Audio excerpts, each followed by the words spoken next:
Today, we are going to show you how we built this desk with wireless charging. We are also going to cover how we finish these tables. We start by building our form from HDPE. Then we prep our slab by cutting it to size and removing all the bark and loose material. Next, we clamp our slab down so that it doesn't float when we pour the epoxy. It's also very important to make sure your tabletop is level for an even pour. Next up, it's time to mix some epoxy. We are using Ecopoxy FlowCast, which is a 2-to-1 mix. This epoxy is especially good for river pours and cast tables, such as the one we're building today. We do carry this product on our website in 7 different kit sizes. Next up, we're adding pigment to our epoxy. We started with Ecopoxy Pearl pigment, and then we added some black diamond pigments, Silver Pearl.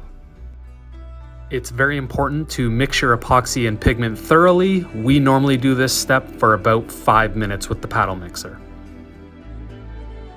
After it's thoroughly mixed, we take it over to our vacuum chamber to pull any of the micro bubbles out of the epoxy.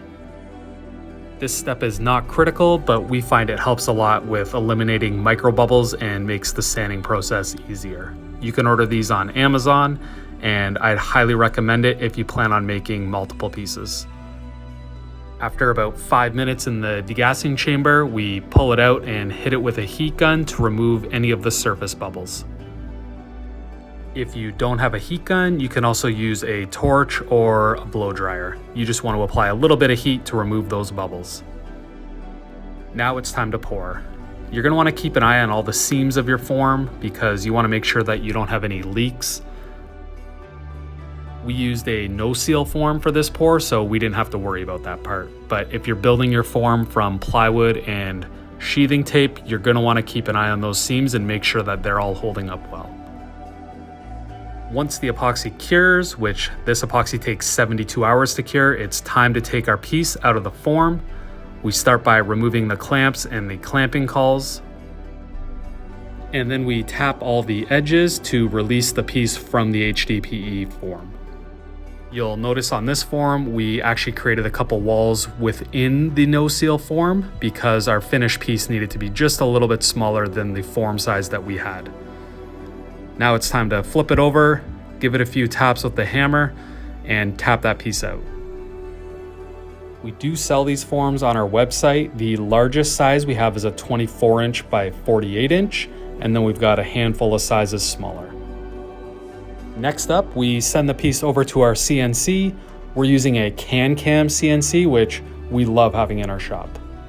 If you don't have access to a CNC, you can also build a router sled or use a planer if your piece is small enough to send through. Another alternative to this step would be to sand your wood and epoxy to the same thickness, but I wouldn't recommend it for larger pieces.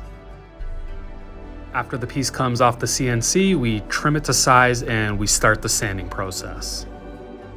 We start sanding at 40 or 60 grit and then work our way up through the grits to 220 grit. We are using an 11-inch Gem Industries sander, but you can also use your 5 or 6-inch orbital sander. Next up, it's time to pocket the underside of our table to receive the wireless charger. We've programmed our Shaper Origin to cut this pocket, but you could also use a plunge router and just take your time pass by pass to remove the material until you have about a 1/16 inch of material between the top of the table and your wireless charger. Some of you may not have seen this kind of router before, and think of it like a router with autocorrect built in. You start by laying the domino tape on your workpiece so that the router has something to read and the tape will act as a reference point when you're moving the router. The screen on the front will actually allow you to see the workpiece so you can place whatever you're routering exactly where you need it located on the workpiece.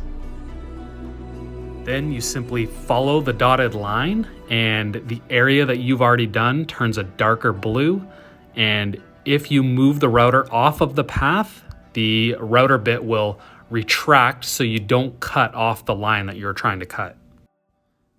Freehanding this pocket is totally possible with a normal router, but we've got one of these in the shop, so we decided to use it for this project.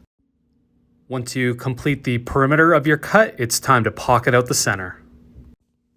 During this step, you simply move the router around until all of the light blue areas turn dark, which replicates where you've already been.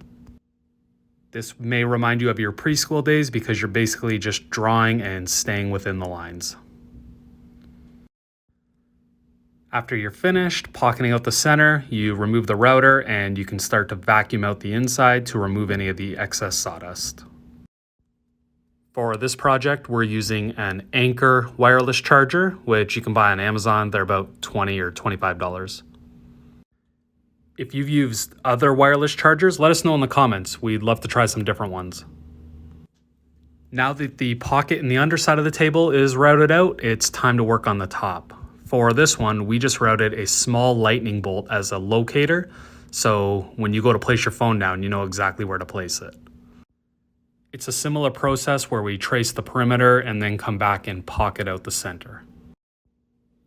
Due to the fine details of this lightning bolt, we came back afterwards and just cleaned it up with a chisel to make sure we had a nice void before we filled it with epoxy.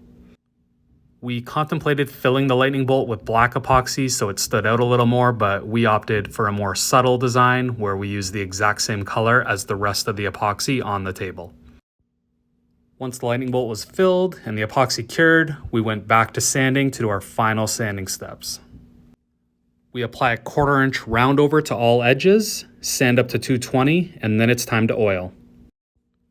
We use Rubio Monocoat Pure on all of our epoxy and wood pieces, and you can see here it really brings the wood to life. There's a couple different ways of applying this oil. Here you can see us pouring the oil onto the workpiece and spreading it with a squeegee. We also sometimes use a white pad and a sander to buff the oil in. Both ways are great for applying oil. This oil is food safe and has 0 VOCs, so it's a great product for finishing dining tables, coffee tables, or in this case, a desk. Once the oil's spread over the entire surface of the table, we'll use a white pad to spread the oil and sort of buff it in. Once we are done buffing the oil in with a white pad, we use our Wypall shop towels to wipe off all the excess oil. Once the oil had cured, we came back to do our final install of the wireless charger. We made a simple little plastic cover, but you could also use a piece of wood or get creative in other ways to hold that charger in there, and you want to make sure it's buried all the way into the pocket for best charging. The last thing you want is for that charger to not be fully flush with the underside of the table, resulting in poor charging capabilities. After a quick test to make sure everything was in working order, it's time to flip our table over and add some legs. We opted for some simple trapezoid U-shaped legs to make sure that the top plates from the table legs didn't interfere with the epoxy, since the epoxy is a little bit transparent.